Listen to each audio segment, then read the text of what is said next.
There are moments in history where silence feels louder than sound.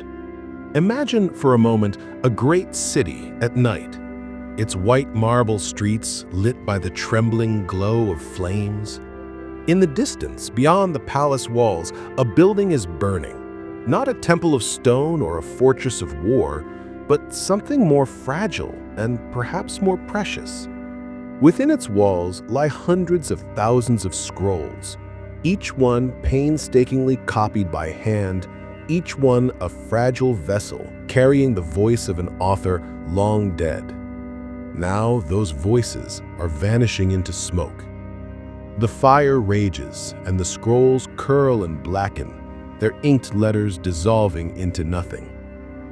Perhaps in that moment, the last complete plays of Sophocles are lost. Perhaps entire histories of vanished civilizations crumble to ash. Perhaps medical treatises, discoveries in mathematics, or forgotten philosophies, ideas that might have changed the course of human progress, rise up as smoke into the indifferent night. And then there is silence. The burning of the Library of Alexandria has haunted human imagination for centuries. Few events, if it even was a single event, have so captured the sense of loss, of missed opportunity, of what might have been. For generations, writers and dreamers have spoken of it as if humanity's golden treasure was stolen in one fiery night, leaving us crippled, forced to rediscover knowledge painfully, bit by bit over centuries. But history is rarely so simple. The library's fate is not a single story, but a web of stories, tangled in myth, politics, and propaganda. Some ancient writers tell us it perished in war during Julius Caesar's conquest. Others claim it was still standing centuries later, destroyed only in the religious upheavals of late antiquity. Medieval legends blame an Arab conqueror who supposedly burned the last of the scrolls to heat the city's baths, and yet none of these accounts is certain. So we must ask, what really happened? What exactly was lost, and was it truly as catastrophic as we imagine? To answer that, we must begin not with its destruction, but with its creation. We must journey back to the sunlit age of empires, to the birth of a city designed to be nothing less than the beating heart of human knowledge. The birth of a dream. The year is 331 BCE. The world trembles under the footsteps of a young Macedonian king, Alexander, the man who will come to be called the Great. His armies have swept through Asia Minor, Persia, and the Levant, toppling kingdoms that once seemed eternal. Yet Alexander's ambition is not only conquest, but legacy. He dreams of cities that will bear his name, cities that will bind his vast and diverse empire together. On the shores of Egypt, near the mouth of the Nile, Alexander surveys a stretch of coast where the river meets the sea. The land is flat and fertile, and offshore lies the small island of Pharos, which provides a natural harbor. It is here that he orders the foundations of a city to be laid, a city that will be unlike any other. Its streets are drawn in straight, wide avenues, crossed at right angles like a giant grid, a Greek pattern imposed on Egyptian soil. At the heart of the plan lies a great royal quarter, temples to both Greek and Egyptian gods, and docks large enough to welcome ships from across the known world. This city will bear his name, Alexandria. Alexander himself will not live to see it flourish. Within a few short years, he will be dead in Babylon, his empire split apart by his generals, each carving out a kingdom of their own. Egypt falls to Ptolemy, one of his most trusted companions. Ptolemy crowns himself pharaoh, founding a dynasty that will last nearly 3 centuries.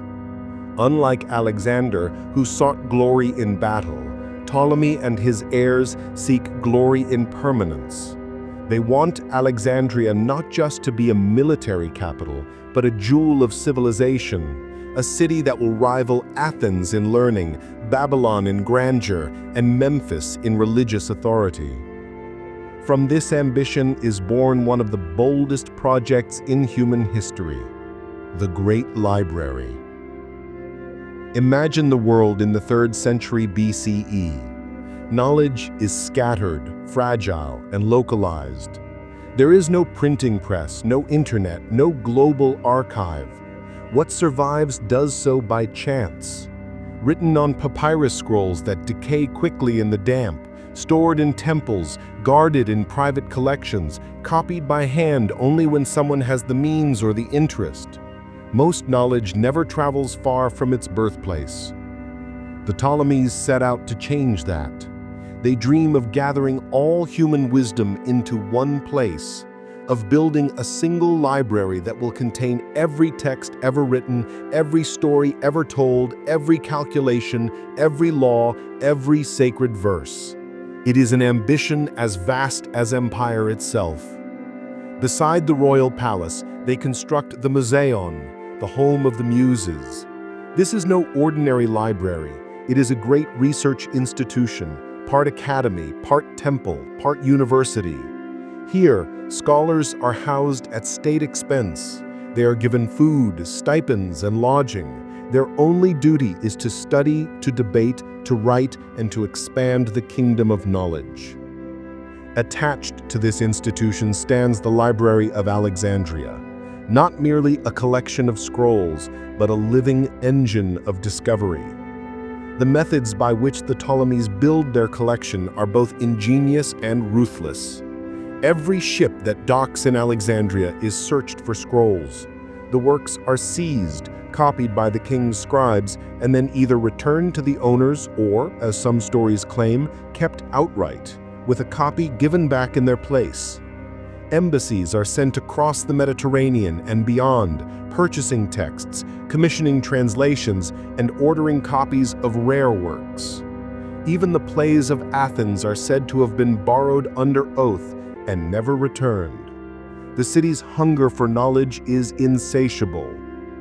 By some accounts, the library's shelves swell to hold hundreds of thousands of scrolls, perhaps even 500,000. These are not bound books as we imagine them today, but tightly rolled sheets of papyrus, carefully labeled, stored in cedar chests or on long shelves, cataloged under subjects ranging from poetry to medicine, mathematics to astronomy, law to history. Now close your eyes and imagine walking through its halls. Sunlight streams in through high windows. The smell of papyrus, ink, and wood fills the air. Rows of scrolls stretch out in every direction, a labyrinth of human thought. Scholars in white robes debate in courtyards, their voices rising in Greek and Egyptian, Hebrew and Aramaic. A geometer demonstrates a proof in the sand. A physician reads aloud from a treatise on anatomy. A poet recites verses newly translated from the East. This is Alexandria in its golden age. Here, Euclid refines the principles of geometry, laying down axioms that will define mathematics for millennia. Here, Eratosthenes measures the Earth's circumference using nothing but shadows and logic, coming astonishingly close to the truth. Astronomers chart the movements of stars. Physicians perform dissections, recording the mysteries of the human body. Linguists compile lexicons of Homer, trying to preserve the precise meaning of words already centuries old. The library is not just a storehouse of the past, it is a workshop of the future. And yet, even in this moment of brilliance, shadows gather. For knowledge is never neutral. To hoard texts is to wield power. To control history, to decide which voices are preserved and which are forgotten, is to shape the destiny of civilization. The Ptolemies are not only building a monument to learning, they are building a monument to themselves, to their rule, to their claim that Alexandria, not Athens or Rome, is the true capital of the human mind. The Library of Alexandria is born as both a beacon of hope and a weapon of ambition. Its flame will burn brightly. but every flame casts shadows. And in the centuries to come, those shadows will lengthen until the brilliance of Alexandria is threatened by the very forces that first made it great. The treasure house of knowledge. The Library of Alexandria was not just a building filled with scrolls. It was an idea made stone and papyrus. The radical notion that human knowledge, scattered across cultures and centuries, could be gathered, organized, and preserved in one place. If Act 1 was about the dream of its founding, Act 2 is about the reality of its greatness, the age when Alexandria stood as the intellectual capital of the world. The Ptolemies, Egypt's Macedonian rulers, were obsessed with collecting. Their ambition was total, nothing less than to own every written work on earth. In a way, their methods resembled conquest, but of ideas rather than territory. Ships docking at Alexandria's harbor were immediately searched, their cargoes inspected for books and scrolls. These works were taken to the royal scribes, copied carefully, and stored in the library. The originals, it is said, were often kept for the library itself, while the owners received the copies. This policy, ruthless though it was, built up the library's holdings faster than any ordinary collection could dream. Other acquisitions were more diplomatic. The Ptolemies dispatched agents across the Mediterranean and beyond to hunt for manuscripts. They wrote to kings, priests, and scholars, requesting or demanding access to sacred texts, epic poems, scientific treatises, and historical chronicles. A famous example is the commissioning of the Septuagint, the Greek translation of the Hebrew Bible. According to legend, Ptolemy II gathered 72 Jewish scholars, placing them in separate chambers to translate the Torah into Greek. When their translations were compared, each version matched perfectly, a miracle said to confirm the divine origin of the work. Whatever the truth of the tale, the Septuagint became the first major translation of Jewish scripture, spreading its influence across the Hellenistic world. The scope of the library was astonishing. This was not simply a Greek collection. It sought knowledge from Egypt, Mesopotamia, India, and possibly even China. Medical writings from Hippocrates stood alongside Egyptian papyri describing herbal remedies. Works of philosophy by Plato and Aristotle were stored next to epic tales from distant lands. Histories, plays, mathematical treatises, sacred scriptures, political laws, navigational charts, all were welcomed, all were cataloged, all were preserved. Imagine walking down its aisles. Here you might find the lost plays of Aeschylus and Sophocles, tragedies performed only once in Athens centuries earlier. There, the works of Herodotus, the father of history, telling of Persians and Scythians, Egyptians and Babylonians. In another corner, perhaps, records of lands far to the east, vague accounts of silk, spices, and unfamiliar peoples.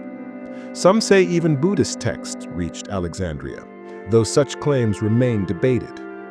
But the library was more than storage. It was the beating heart of the Mauseon, a scholarly community unlike any other. Scholars were not merely allowed to study, they were paid to. They lived in royal housing, ate at public expense, and were freed from worldly concerns so they could devote themselves entirely to learning. They dined together, debated endlessly, and wrote treatises that would echo across the centuries. Among them was Euclid, whose Elements became the most influential mathematical textbook in history. For over 2,000 years, students learned geometry through his axioms and proofs, a testament to the enduring clarity of his thought. Another was Aristophanes, a polymath who served as the chief librarian. Curious about the size of the earth, he devised an experiment. He knew that in the city of Syene on the summer solstice, the sun shone directly into a deep well at noon, casting no shadow. In Alexandria, however, shadows still appeared on that day. By measuring the angle of the shadow and the distance between the two cities, he calculated the Earth's circumference with remarkable accuracy. off by only a small margin compared to modern measurements.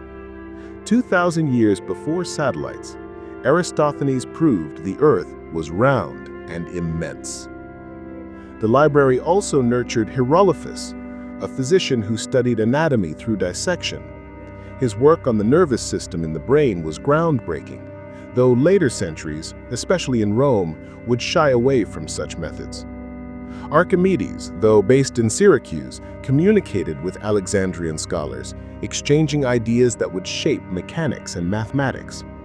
The city was a magnet. Anyone seeking the cutting edge of knowledge came to Alexandria, or at least wrote to those who worked there. Life in the Mauseon must have been vibrant, filled with both collaboration and rivalry. Scholars debated Homeric verses with the same passion that they argued about astronomy.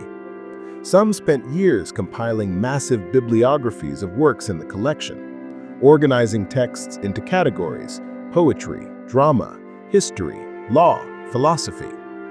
The first known attempt at a comprehensive library catalog was created here by Callimachus, who is said to have produced 120 scrolls listing the contents of the library. His Pina case became a model for how knowledge could be organized, long before modern library systems. The atmosphere of Alexandria itself fed this scholarly energy.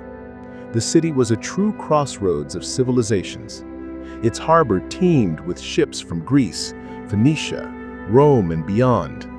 Egyptian priests walked beside Greek philosophers. Merchants from Arabia brought spices and stories. Jewish scholars translated their scriptures into Greek. Ideas collided, fused, and transformed in the air. The library absorbed it all, not as a passive archive, but as an active crucible of human thought. And yet, we must remember, this was also a fragile achievement.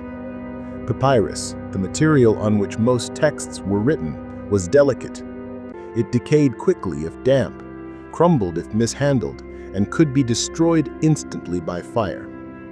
The very abundance of knowledge demanded constant copying, cataloging, and preservation. Without care, scrolls would vanish in decades. The Ptolemies tried to protect against this by employing armies of scribes, but even their resources had limits. The rivalries of the Hellenistic world added further tension. The city of Pergamum in Asia Minor developed its own great library, challenging Alexandria's supremacy. Cut off from Egyptian papyrus during one period of rivalry, Pergamum turned to a new material, treated animal skins or parchment. This innovation would outlast papyrus, eventually becoming the standard in medieval Europe. But at the time, it was a reminder that Alexandria's dominance was not absolute, that knowledge could find new centers of gravity. Still, for a time, Alexandria reigned supreme. Travelers spoke of its wonder. Scholars praised its riches. To possess the great library was to possess the intellectual wealth of the world. And yet, within this triumph lay danger. For when knowledge is hoarded, it becomes a prize worth seizing, a treasure worth destroying. The library was not only a beacon of wisdom, it was also a target. The age of peace and prosperity would not last. The Mediterranean was a sea of shifting powers, and as Rome rose and Egypt weakened, Alexandria's great treasure would face its first true test: Fire and forgetting. For nearly 3 centuries, the Library of Alexandria stood as the brightest flame of human knowledge. But all flames, no matter how brilliant, are vulnerable to the winds of history. The story of its destruction has become a legend, retold in countless variations. Some speak of one great fire, others of many smaller ones spread across centuries. What truly happened is more complex, a tale not of a single night of catastrophe, but of repeated blows, each leaving the library weaker, each erasing a little more of the world's memory. The first great calamity came during the Roman civil wars, when Julius Caesar found himself trapped in Alexandria in 48 BCE. Cleopatra and her brother Ptolemy XIII were at war for the throne, and Caesar, ever the opportunist, had intervened. The city became a battlefield. Surrounded by enemy forces, Caesar ordered the harbor set ablaze to block Ptolemy's ships. Flames leapt from the docks, spread to nearby warehouses, and then, so the ancient accounts tell us, leapt further still into the city itself. The Greek historian Plutarch wrote that the fire spread to the great library buildings, consuming untold numbers of scrolls. Dio Cassius echoed this claim. Yet other writers, including Strabo, who lived in Alexandria shortly after, seem to say nothing of such total devastation. Modern scholars debate endlessly. Did Caesar's fire truly destroy the great library, or only part of its vast holdings? Some suggest that perhaps the scrolls stored in the warehouses by the docks, scrolls seized from ships for copying, were the ones burned while the core collection survived. But even if this were the case, the loss would have been immense. Imagine tens of thousands of manuscripts awaiting cataloging, reduced to ash. Works from distant lands, irreplaceable copies of rare texts, knowledge painstakingly gathered over generations, gone in a single night of war. And even if the main halls of the Mauseon were spared, the fire marked the beginning of a long decline. For Alexandria did not exist in a vacuum. Rome was rising, and Egypt was falling under its shadow. By the time Cleopatra and Mark Antony made their fatal gamble against Octavian, the library may have already been diminished. After Egypt became a Roman province in 30 BCE, Alexandria remained a great city, but it was no longer the seat of empire. Roman rulers patronized scholars, yes, but the passion and obsession of the early Ptolemies were gone. Centuries passed. The library, or what remained of it, shifted with the times. Some sources speak of a daughter library housed in the Serapeum, a grand temple dedicated to the Greco-Egyptian god Serapis. Perhaps this was a secondary collection, or perhaps, after Caesar's fire, it became the main one. In either case, it endured for centuries longer, standing as a remnant of Alexandria's golden age. But again, the winds of history proved merciless. By the 3rd century CE, the Roman Empire was changing. Pagan temples, once honored, came under attack as Christianity spread. In 391 CE, Emperor Theodosius I issued decrees against pagan worship. The Serapeum was stormed by Christian zealots, the great statue of Serapis torn down, the temple desecrated, and with it, any library that remained there may have been destroyed. This moment has echoed through history as one of the library's final deaths. Yet still, the story does not end. Even in the 5th century, Alexandria remained a center of learning. Its most famous scholar was Hypatia, a mathematician, astronomer, and philosopher. She taught openly, attracting students from across the Mediterranean. Her brilliance, however, drew the ire of political and religious rivals. In 415 CE, she was murdered by a mob, stripped, flayed, and killed in the streets. With her death, many see the symbolic end of Alexandria's role as the beacon of rational inquiry. And then comes the most controversial tale of all, the story that in the 7th century, when the Arab armies conquered Egypt, the Caliph Omar ordered the burning of the library. According to later accounts, when asked what should be done with its books, Omar declared, "If they contain what is in the Quran, they are redundant. If they contradict it, they are heresy. In either case, burn them." The scrolls, it is said, were used as fuel for the city's bathhouses, burning for months. It is a vivid, haunting image, but historians now doubt its truth. The tale appears centuries after the supposed event, written by authors with their own agendas. Most likely, by the time of the Arab conquest, the library as it once was had already vanished. There may have been books in Alexandria still, collections in churches, monasteries, or private hands, but the grand dream of the Mauseon was already a memory. The story of Omar's decree became instead a parable, a way to explain the disappearance of a treasure that had, in reality, eroded slowly over centuries.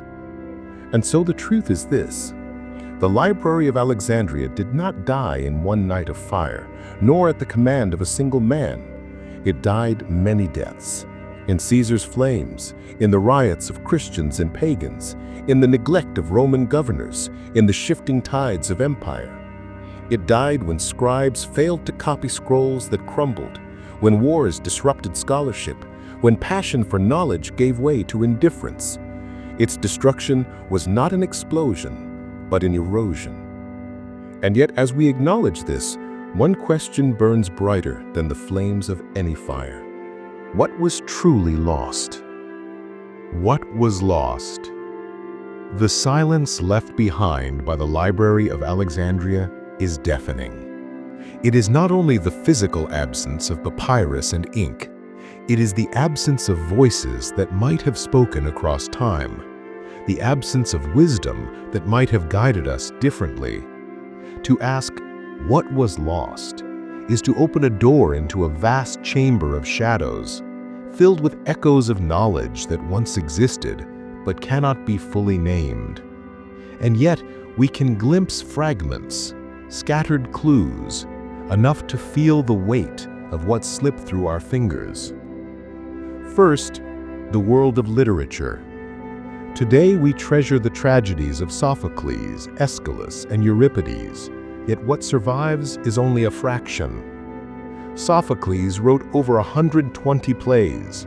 We have just 7. Aeschylus, who revolutionized Greek drama, composed perhaps 90 works. Only a handful remain. Euripides, whose characters burned with psychological realism, wrote over 90, of which about 18 survive. Imagine the richness, the complexity, the lost characters, the forgotten lines of poetry that once drew tears and applause in ancient theaters. Somewhere in Alexandria, those vanished scripts likely lay, neatly rolled, carefully catalogued, until fire, neglect, or conquest erased them forever. Then there is history. Herodotus, Thucydides, Polybius. We know their great works, but we also know there were others, vast chronicles that have vanished. Consider Berosus, a Babylonian priest who wrote in Greek about the ancient history of Mesopotamia. His accounts of kings and gods, myths and floods may have preserved traditions going back thousands of years. We know of him only through fragments quoted by later writers. The rest, if it was in Alexandria, has vanished.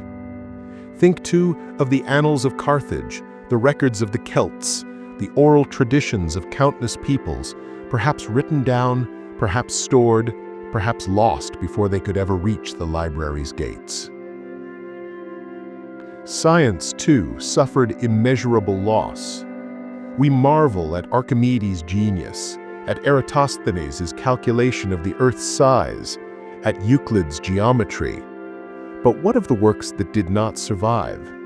The Greeks were experimenting with steam-powered devices, water clocks, and automata.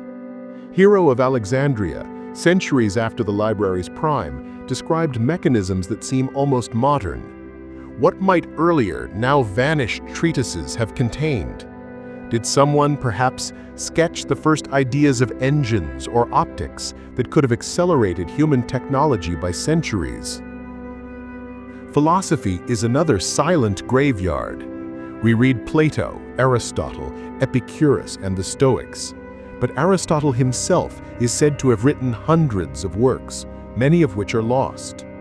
His dialogues, praised for their literary beauty, have all but disappeared. The library may have held them. It may have also contained the works of other schools of thought, voices drowned out by history, philosophies that might have offered alternative ways of seeing ethics, politics, or the human soul. Beyond Greece, the potential losses multiply. The Egyptians had recorded their knowledge for millennia: medicine, astronomy, agriculture, magic. How much of this was absorbed by the library and then destroyed?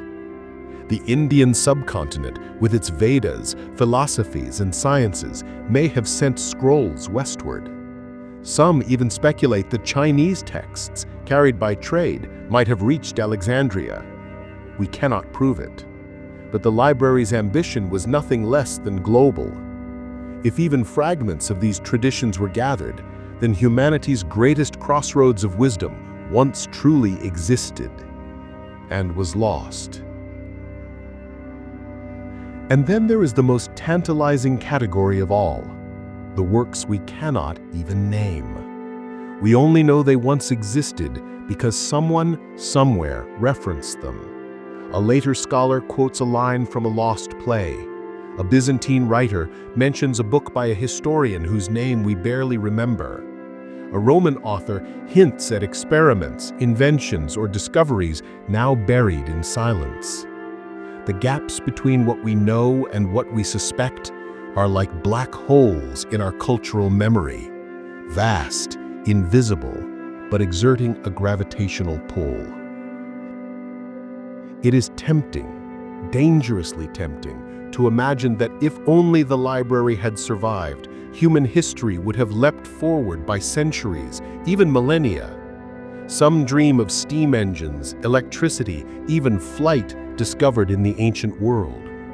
Would the Industrial Revolution have come in the 1st century instead of the 18th? Would medicine have cured diseases long before they ravaged humanity? Would humanity have avoided the so-called Dark Ages? The truth is more complex. Knowledge does not exist in isolation. It requires societies ready to use it, technologies ready to build upon it, economies and cultures willing to embrace change. Even if ancient engineers had built a primitive steam engine, would slave-based societies have had any incentive to develop it further? If advanced medical theories existed, would they have been applied without the tools of chemistry and biology that came only much later? The library's survival would not necessarily have meant modernity arriving in antiquity. And yet, we cannot dismiss the possibility that something crucial, something transformative, slipped away. Even a handful of lost insights could have changed trajectories. Perhaps a more accurate understanding of disease might have saved millions during medieval plagues. Perhaps forgotten navigational charts might have reshaped exploration.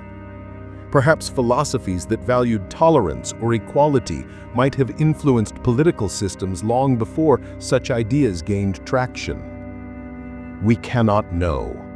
That is the torment of loss. In a sense, the Library of Alexandria has become less about what it truly contained and more about what we project onto it. It has become a symbol of potential, of possibility. The words we can no longer read have become as powerful as those that survive. Its loss is not just historical, but mythic. We grieve not only the specific scrolls that burned, but the idea of a perfect repository of human wisdom that could have guided us, spared us mistakes, enlightened us sooner. And this is the paradox. The library's destruction may have made it even greater in memory. Because it is gone, it can contain anything. Because we cannot measure it, it becomes infinite. It is the ghost archive of humanity's imagination, forever whispering, "What if?" Close your eyes and imagine a room filled with light. The air is thick with the scent of papyrus, the quiet murmur of scholars, the rustle of scrolls being unrolled. Outside, the waves of the Mediterranean strike the harbor of Alexandria, carrying ships from every corner of the known world. Inside, in the great library, humanity gathers its voices. The songs of poets, the calculations of mathematicians, the observations of astronomers, the prayers of priests, the laws of kings, all of it together in one place. For a moment in history, the dream was real. Now imagine silence, The halls are empty. The shelves are bare. The scrolls are ash. The voices are gone. What remains is only the question, what was lost?